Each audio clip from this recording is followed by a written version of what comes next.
day 18 of the transformation journey. Today I want to talk about establishing micro rituals. Micro rituals are an important part of habit forming. You see, when we're trying to change our old self into our new self, one of the most difficult times is to overcome our resistance, our natural resistance, but also to overcome what we do when we're in a mindless state. Throughout the day, we're going to find ourselves in a mindless state. We're just going through the motion. It's hard to stay mindful all the time. So when we're in this mindless state, we tend to fall back to what we've always done, our old self. So when we're trying to change to a new self, it's not so easy. The best way to do this is to establish habits. But creating habits and maintaining them consistently is very difficult, which is where the concept of micro rituals come in. So today I just want to talk briefly about how micro rituals can help reinforce our habits and be a tool that we can use to help us stay consistent and always on track when we're keeping our habits.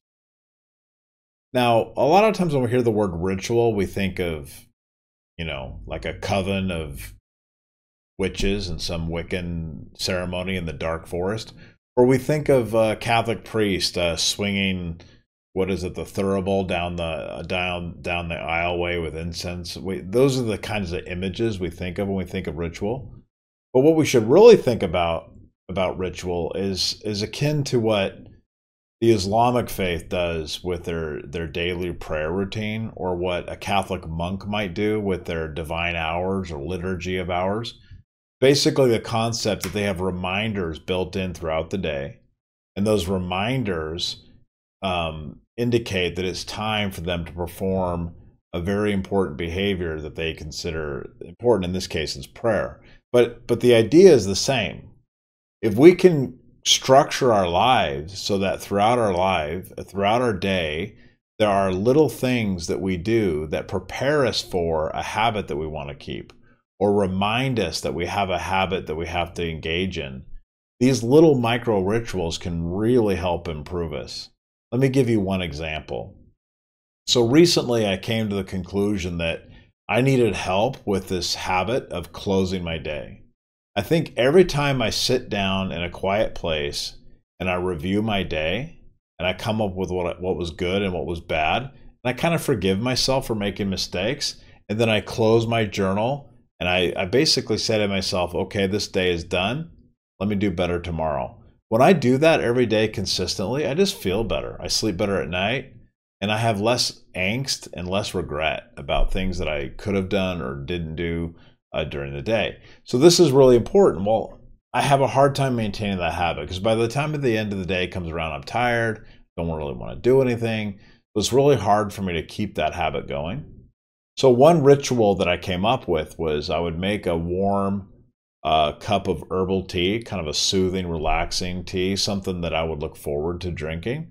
No caffeine, of course, but something herbal. So then I found a place in my backyard where I could walk to, where I have a fireplace I could turn on. I can sit in this nice, comfortable chair. I can sit there with my journal. And what I do is I sit there and I relax and just kind of look around at the plants and the birds and whatever's going on. And then I just kind of let myself get into this mode where I'm ready to close out my day. That is a ritual that is absolutely good at helping me remember that I have to do this very important behavior until it becomes a habit. Now, I don't think you always have to do the ritual, but after maybe 180 days in a row, then I think you'll probably have ingrained the habit, and then you can move on. But I think you'll find that the rituals are strangely comforting. The first important thing to do when considering building a micro ritual into your routine, and by the way, this is really important because a micro ritual will drive this instinctual behavior that we have. You might remember the famous classic conditioning research by Pavlov and his dog, where he rings the bell and the dog starts salivating for food. So that classic conditioning is something that we can take advantage of. We have an instinctual conditioning that goes on with us. So if we can start getting to the point where we perform a ritual and then we're ready for and we're almost moving automatically into performing a habit, and that's really good for us.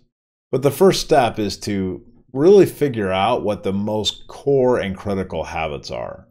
You don't need to go through the process of creating a ritual around a habit that's not that consequential. So it's really important to think through what are the habits that are the absolute most consistent habits that you need to have to become the better version of yourself. One of the ones that I've committed to is running every day. It's really important for me. When I get up in the morning right away and I run, the rest of the day just goes better. I just feel better. My thoughts are clear.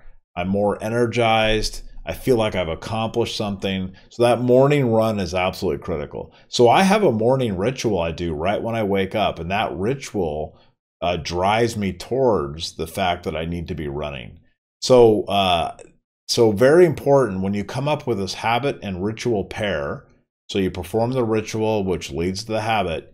You want to make sure that you are identifying the habits that are absolutely most critical. I would also start very small. I wouldn't start doing 100 of these. I would do one and get really good at it.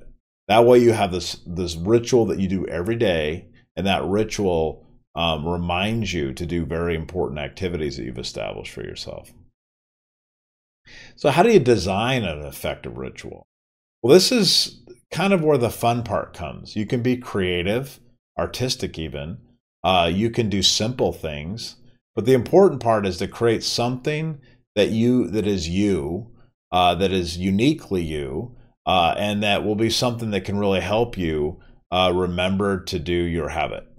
So I've done a lot of different things. Like I said, I remove myself from my current situation and put myself in a new situation. And then I have little objects that remind me that I have. I also use names, like I name the ritual, I give it a name. So it's time to do, and I insert the name here.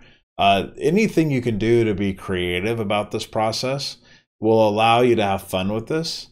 And more importantly, you don't need to stick with the ritual. You can improve it, modify it, make it better, make it more simple, make it more complex, whatever you need. The important part is that the ritual will become part of the signaling process for you. So you're going to stumble, you're going to make mistakes, but I think once you've established these micro ritual that leads to a habit, it's important to start tracking your progress. How did you do each and every day? What I do is every morning I track the habit I'm trying to keep with a number. And so what I do is I keep tracking it till I get to 90 days in a row, and then I know I have something to celebrate. Because in my opinion, 90 days of maintaining a habit means it's probably a habit. So if you incorporate a micro ritual and a habit and you start tracking it, then you will know how well you did. Now, it's okay to stumble, okay to make a mistake, okay to fail. That's all fine. That's all part of it. But as you learn to adopt a ritual, it'll become easier and easier for you to remember and actually maintain the habit. You see people all the time that are these incredibly successful people, these really disciplined people, and you're just so envious. You're like, how did that person become so disciplined? They're like this stalwart figure in a raging storm, yet they're so calm. And you always wonder, how is somebody like that? I mean, I'm like an emotional basket case. I'm just all over the place, right? So you wonder, how do people become like that? Well, I can tell you this, people are not just that way naturally. This is work.